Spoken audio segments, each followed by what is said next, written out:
Chapter 4. Horrid Henrys Car Journey. Henry, we're waiting. Henry, get down here. Henry, I'm warning you. Horrid Henry sat on his bed and scowled. His mean, horrible parents would warn him all alike. He wasn't moving. Henry, we are going to be late, yelled Mum. Good, shouted Henry. Henry, this is your final warning, yelled Dad. I don't want to go to Polly's, screamed Henry. I want to go to Ralph's birthday party. Mum stomped upstairs. Well, you can't. You're coming to the christening, and that's that. No, screeched Henry. I hate Polly. I hate babies, and I hate you. Henry had been a page boy at the wedding of his cousin, Prissy Polly, when she married Pimply Paul. Now they had Prissy, Pimply, Baby, Vomiting, Vera. Henry had met Vera once before. She'd thrown up all over him. Henry had hoped never to see her again, until she was grown up and behind bars. But no such luck. He had to go and watch her be dunked in a vat of water on the same day that Ralph was having a birthday party at Goose Shooter World. Henry had been longing for ages to go to Goose Shooter World. Today was his chance, his only chance, but no. Everything was ruined. Perfect Peter poked his head round the door. I'm all ready, Mum, said Perfect Peter. His shoes were polished, his teeth were brushed, his hair neatly combed. I know how annoying it is to be kept waiting when you're in a rush. Thank you, darling Peter, said Mum. At least one of my children knows how to behave. Horrid Henry roared and attacked. He was a swooping vulture, digging his claws into a dead mouse. Ah! Squealed Peter. Stop being horrid, Henry, said Mum. No one told me it was today, screeched Henry. Yes, we did, said Mum, but you weren't paying attention. As usual, said Dad. I knew we were going, said Peter. I don't want to go to Polly's, screamed Henry. I want to go to Ralph's. Get in the car now, said Dad. Or no TV for a year, said Mum.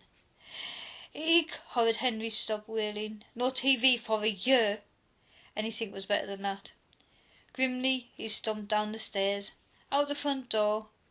They wanted him in the car. They'd have to get him in the car. Don't slam the door, said Mum. Slam. Horrid Henry pushed Peter away from the car door and scrambled for the right-hand side behind the driver. Perfect. Peter grabbed his legs and tried to climb over him. Victory! Henry got there first. Henry liked sitting on the right-hand side. He could watch the speedometer. Peter liked sitting on the right-hand side so he could watch the speedometer. Mum, said Peter, it's my turn to sit on the right. No, it isn't, said Henry. It's mine. Mine. We haven't even left yet. Already you're fighting, said Dad. You'll take turns, said Mum. You can swap after we stop. Vroom, vroom. Dad started the car. The doors locked. Horrid Henry was trapped. But wait, was there a glimmer of hope? Was there a teeny tiny chance? What was it Mum always said when he and Peter were squabbling in the car? If you don't stop fighting, I'm going to turn around and go home. And wasn't home just exactly where he wanted it to be? All he had to do was what he did best. Could I have a story CD, please? Said Perfect Peter. No, I want a music CD, said Horrid Henry. I want Moose Goes to Town, said Perfect Peter. I want Driller Cannibal's Greatest Hits, said Henry. Story music. Smack, smack. Wah! Stop it, Henry, said Mum. Tell Peter to leave me alone, said Henry. Tell Henry to leave me alone, screamed Peter. Leave each other alone, said Mum. Horrid Henry glared at Perfect Peter. Perfect Peter glared at Horrid Henry. Horrid Henry stretched. Slowly, steadily, centimetre by centimetre, he spread out into Peter's area. Henry's on my side. No, I'm not. Henry, leave Peter alone, said Dad. I mean it. I'm not doing anything, said Henry. Are we there yet? No, said Dad. 30 seconds passed. Are we there yet? Said Horrid Henry. No, said Mum. Are we there yet? Said Horrid Henry. No, screamed Mum and Dad. We only left 10 minutes ago, said Dad. 10 minutes. Horrid Henry felt as if they'd been travelling for hours. Are we a quarter of the way there yet? No. Are we half the way there yet? No. How much longer until we're halfway there? Stop it, Henry, screamed Mum. You're driving me crazy, screamed Dad. Now be quiet and leave us alone. Henry sighed. Boy, was this boring. Why didn't they have a decent car with built-in video games, movies and a jacuzzi? That's just what he'd have when he was king. Softly he started to hum under his breath. Henry's humming. Stop being horrid, Henry. I'm not doing anything, protested Henry. He lifted his foot. Mom, squealed Peter. Henry's kicking me. Are you kicking him, Henry? Not yet, muttered Henry. Then he screamed, Mum, Peter's looking out of my window. Dad, Henry's looking out of my window. Peter breathed on me. Henry's breathing loud on purpose. Henry's staring at me. Peter's on my side. Tell him to stop, screamed Henry to Peter. Mum's face was red. Dad's face was red. That's it, screamed Dad. I can't take this any more, screamed Mum. Yes, thought Henry, we're going to turn back. But instead of turning round, the car screeched to a halt on the motorway services. We're going to take a break, said Mum. She looked exhausted. Who needs a wee, said Dad. He looked even worse. Me, said Peter.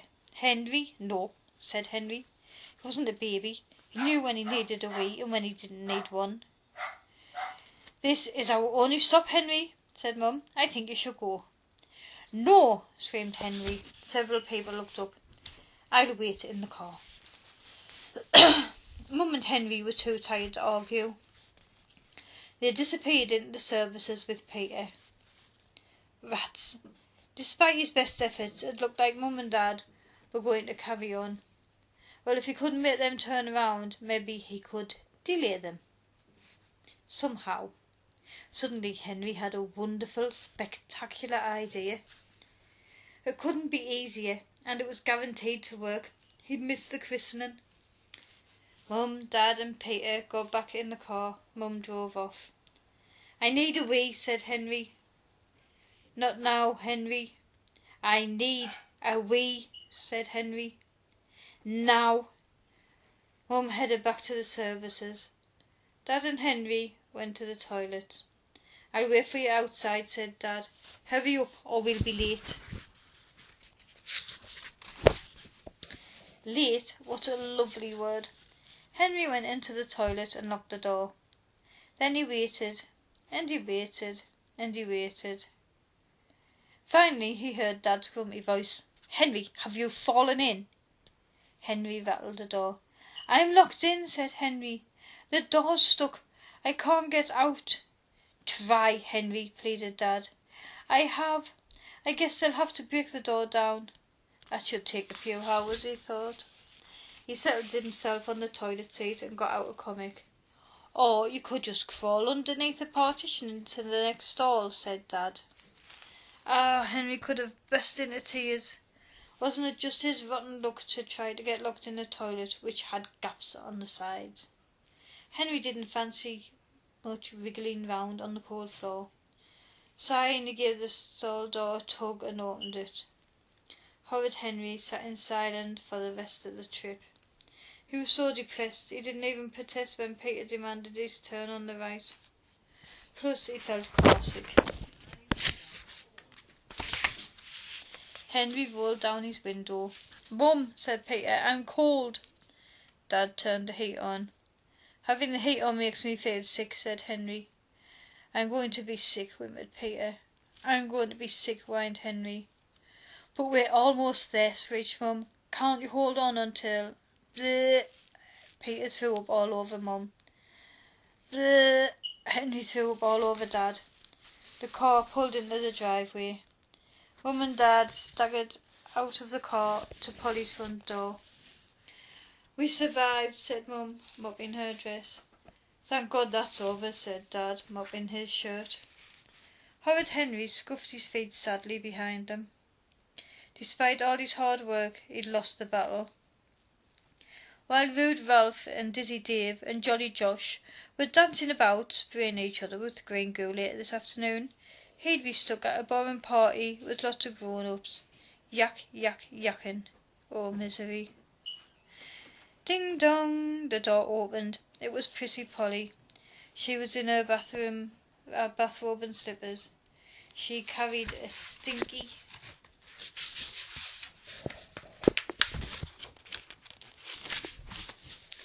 smelly, wailing baby over her shoulders. Pimply Paul followed. He was wearing a filthy t-shirt with sick down the front. "Eek!" squeaked Polly. Mum tried to look as if she had not been through hell and barely lived to tell the tale. "We're here," said Mum brightly.